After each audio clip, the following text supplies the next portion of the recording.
বাংলাদেশের মানুষকে বাঁচানোর জন্য যেখানে যেভাবে আছে কোনো নির্দেশ লাগবে। আজকের এই কথাই আমার নির্দেশ যে যার যেখানে যেভাবে পারবে এই সরকারের পতনের জন্য এবং এই সরকারকে হটিয়ে বাংলাদেশের মানুষের জীবনের শান্তি নিরাপত্তা ফিরিয়ে আনার জন্য সকলকে কাজ করতে হবে, কারণ এদেরকে ছাড় দেওয়া যাবে না।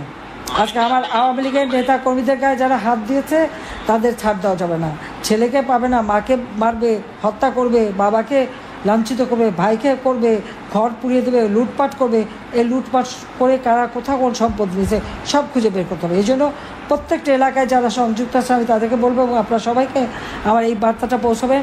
আজকে সারা বাংলাদেশে মানুষের জীবনের নিরাপত্তা নাই, রাতে ঘুমোতে পারে না, চুরি ডাকাতি ছিনতাই, মেয়েরা ঘর থেকে বেরোতে পারে না। যে প্রতিদিন নারী ধর্ষণ, শিশু ধর্ষণ, খুন, হত্যা, ডাকাতি, চুরি, মানুষের জীবনের কোনো নিরাপত্তা নেই, কিন্তু এই সংবাদ কোথাও দেওয়া যাবে না।